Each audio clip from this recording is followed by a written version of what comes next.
The Diné do not call them aliens. They call them visitors, ones who came from somewhere else and walked quietly among us. And to the Diné, they were never something to fear or to prove. They were sacred. This is the story of the beings the Diné say came down from the sky, and why, long before the word UFO ever existed, a people of the high desert chose to call them holy.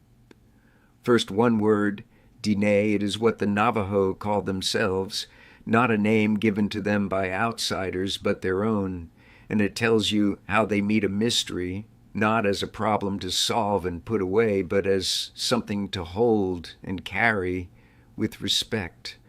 So let's listen the way they do. The elders tell of a time when there were people who came from somewhere else.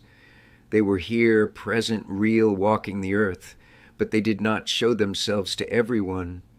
There was no great landing, no crowd gathered to point at the sky.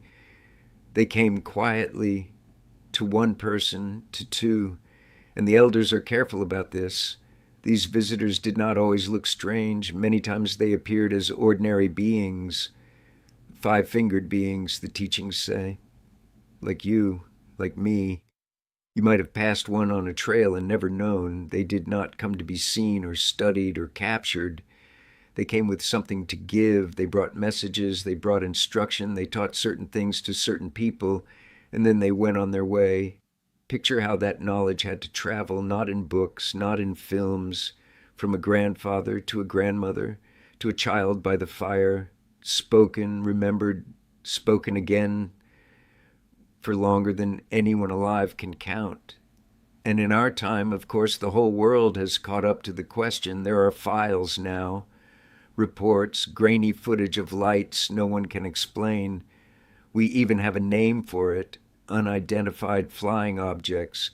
But the Diné were sitting with this long before the cameras. Their answer came first, and their answer was never fear. It was wonder, held with care. Now, here is the heart of it. And here the teaching draws a line that almost the entire modern world walks straight past. Some of these visitors were something more than strangers from the sky. They were what the Diné hold as sacred. They call them the holy people. The holy people appeared, the elders say, and they were very real. Not a legend told to children, not a maybe, real in the way the people you love are real. They came as those five-fingered beings walking among the Diné, indistinguishable from anyone else.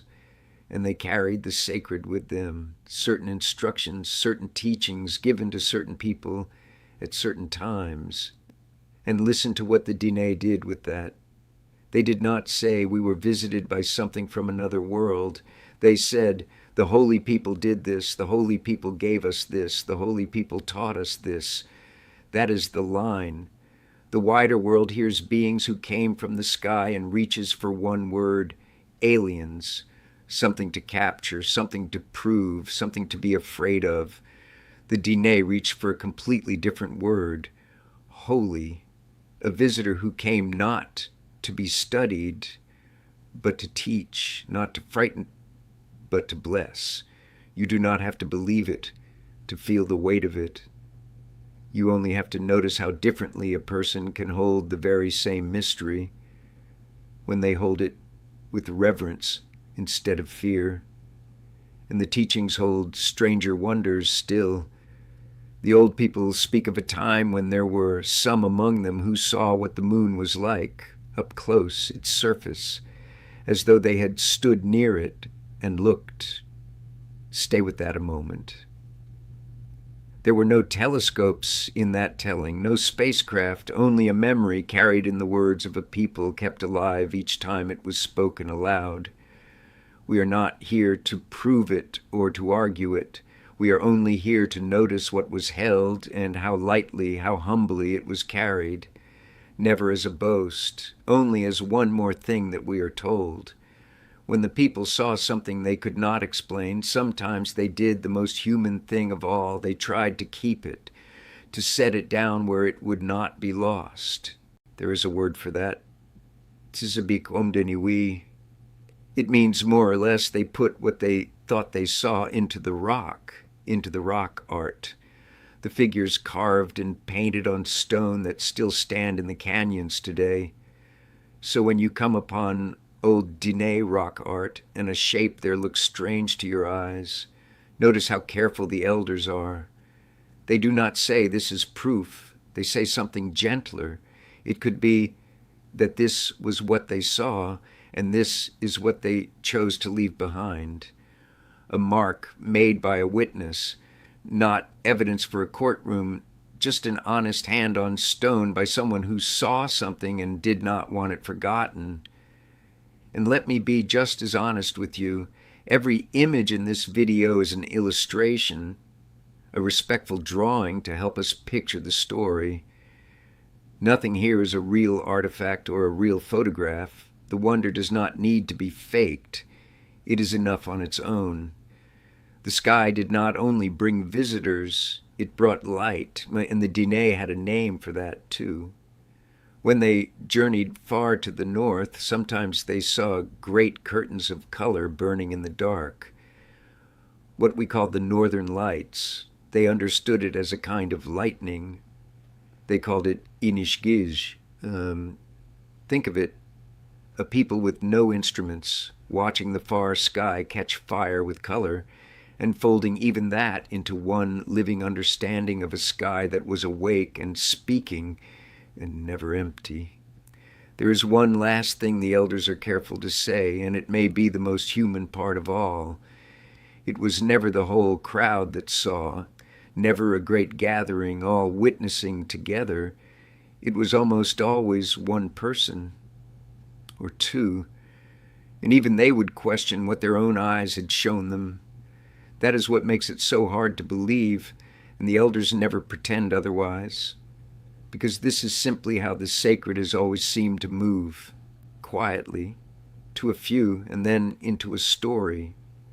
So the knowing was carried the only way it could be, from an elder to a child to the next child after that. Believed not because it was proven, but because of who it came from and how gently it was placed in their hands. So how does a people hold what it cannot explain?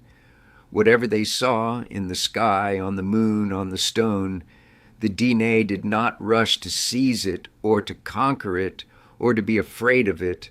Again and again they turned it gently into gratitude.